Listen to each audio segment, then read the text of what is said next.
Welcome people to yet another video. This time let's talk about urban acrobatics, or how we can use our environment to spice up our practice.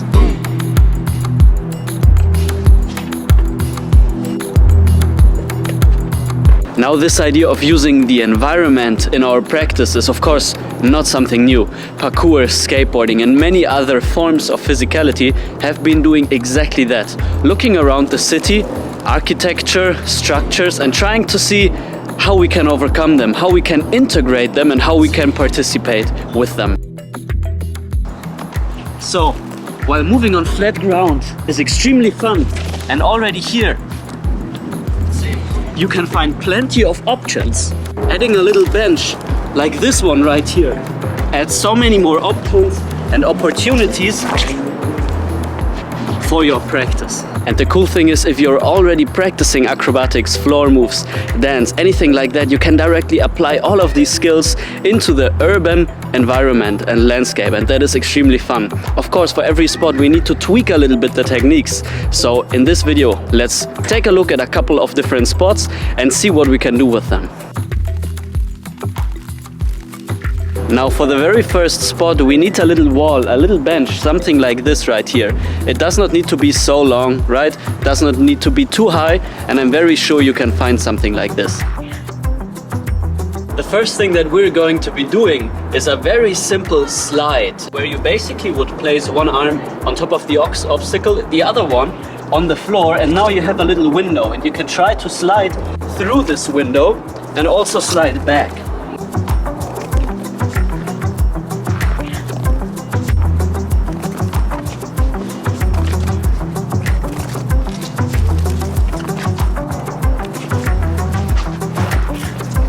Next up, let's take a look at a very simple vault, so overcoming this little obstacle right here. So what I'm doing is placing my right arm and my left leg. Now I create a little window where I can easily step over and through.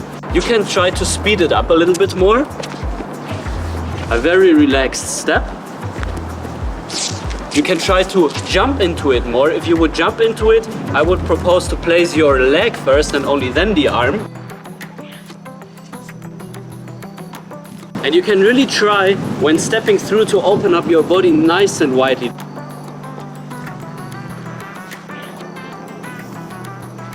Now what we can do with this one is we can also reverse it, okay? So a very nice mechanism and idea for moves is try to do them in one direction, but then also try to reverse them and see what happens. And very often it produces very interesting moves.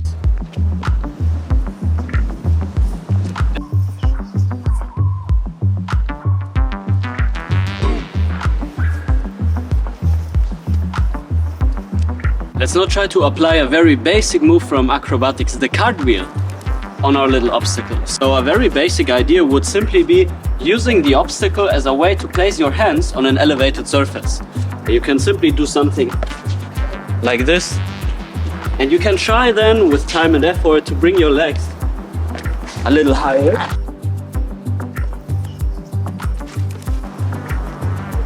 You can also use the cartwheel now as a transition to hop over the little wall like this. With time and practice, you can try to go higher and higher, and later also propose a couple of different trajectories, pathways. For example, instead of ending straight, you can try to twist out.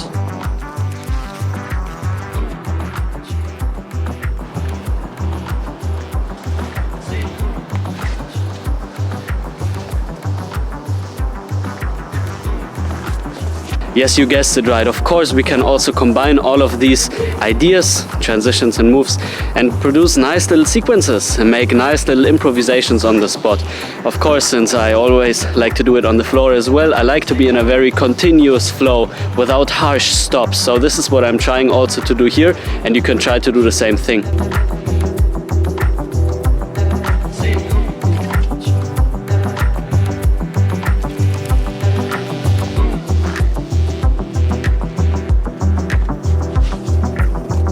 Of course, we didn't even come close in really scratching the surface of what is possible on a little obstacle just like this. There is endless opportunities. Different practitioners from different disciplines, they like to put on different moves and throw them into the mix. And These were just a couple of basic moves that are super easy to learn and quite fun to play with, but now a little montage of what you can also try to do later in the future.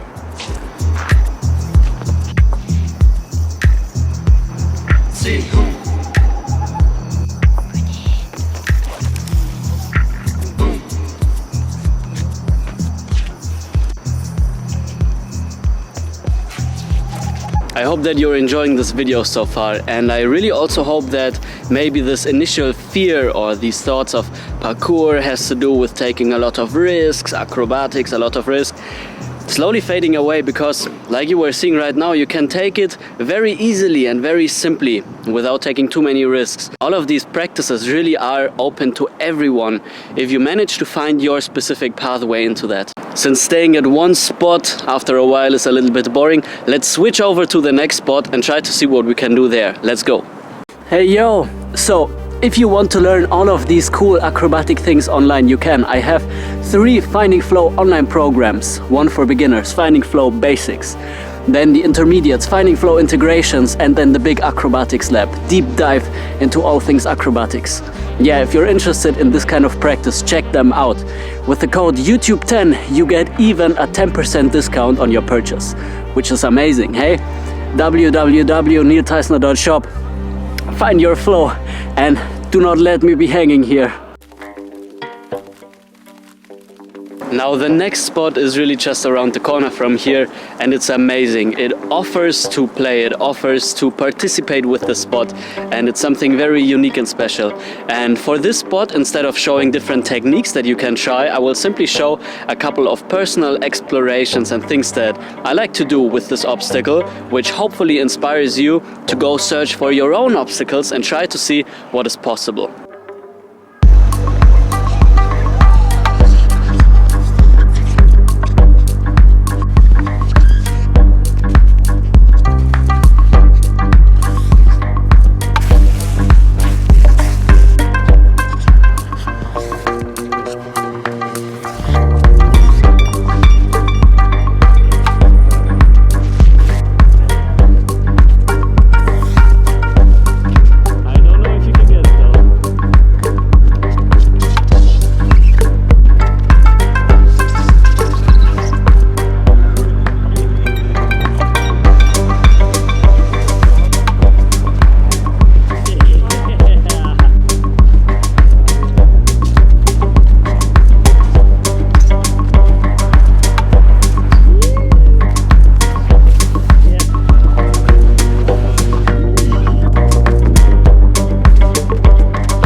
Another beautiful part of this practice is that you develop this sense of seeing the world with a different set of eyes. Instead of seeing just that architecture, all of a sudden you see opportunities, possibilities, right?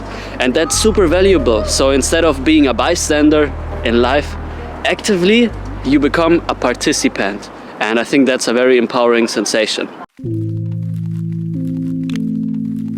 Now here at the second to last spot of today, this massive stair set with huge blocks as stairs, which offers great opportunity for more flowy movements.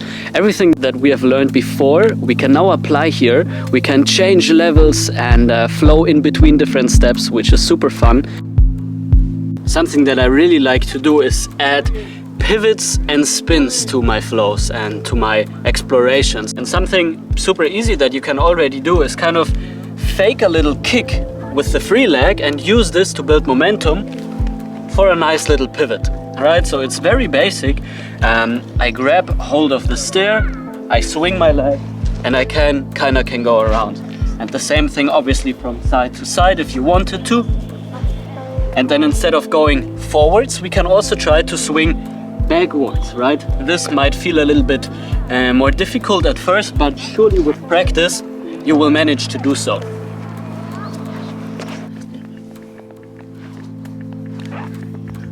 Now already with these pivots, spins, let's try to find a little bit more flow. So freely, openly explore these stairs using the pivots and the spins and maybe one or two elements from before. Sometimes maybe even you want to find a little moment of rest, sitting on the stair, and then continuing.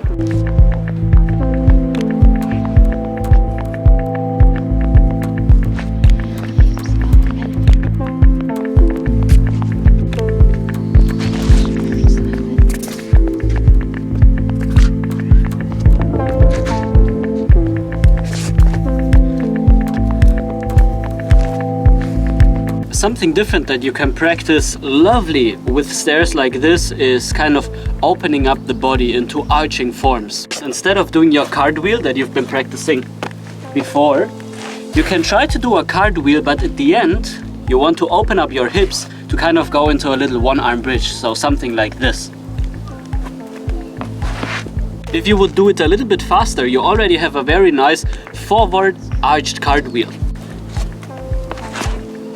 And then the same thing you can also try to do down the step. You would place your hands close towards the border, and then you can either hop with both legs or swing one leg after the other and kind of open your hip forwards.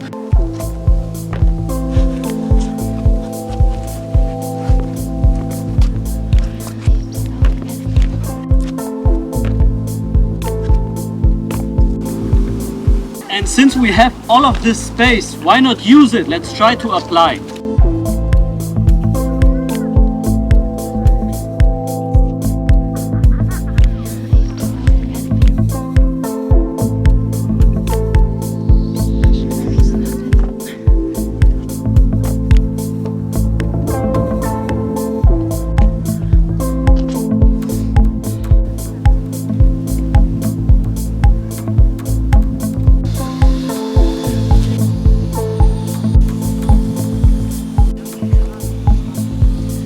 Why walk the stairs if you can also slide it?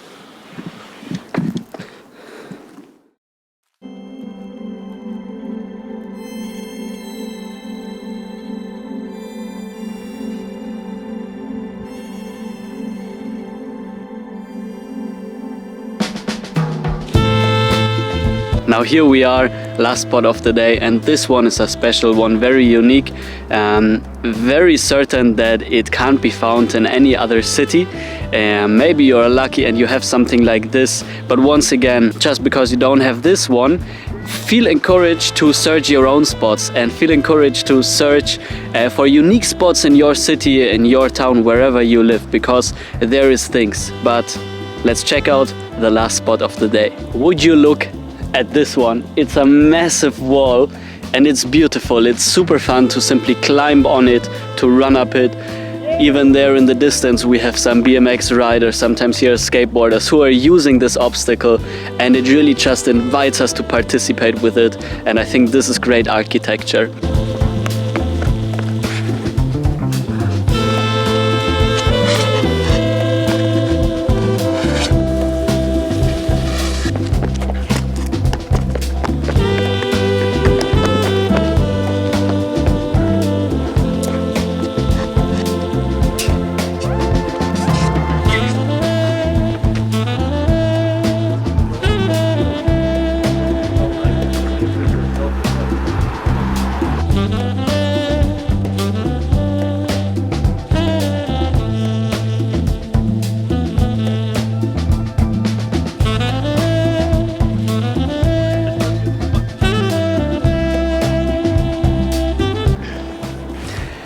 Alrighty, that was a nice session. We checked out 4 different spots, explored various opportunities of interacting, engaging with these spots, hopefully found a little bit of a flow, some challenges, and I hope that you found some useful tools in this video. Now, as always, if you appreciate these videos, then please make sure to like them. Maybe write a comment if you want to see similar videos, if you have any questions, and also subscribe to this channel. This year I really want to push my YouTube channel, produce much more high quality videos about all things movements, from movement breakdowns, from acrobatics, injuries, how to deal with injuries, mobility training, strengthening your body, all of that. Also, if you want to learn more and you don't want to simply watch the YouTube videos, check out the workshops that I'm teaching. There's physical workshops probably close to where you are living. Also, I offer online programs, Finding Flow online programs, learning how to use acrobatics on the floor, diving into the floor, playing with creativity and all of that. There's many different online programs available in my online shop, neilteisner.shop. You can check it out, all info in the description. And yeah, if you watch these YouTube videos, you will even get a 10% discount. Simply apply the code YouTube10 at the end of the checkout process in the online shop, and you can benefit from this discount. Alrighty, now I'm enjoying a little bit more the sundown in Barcelona city, the lovely view here over the ocean, and we see you in the next time. Ciao ciao, happy practice.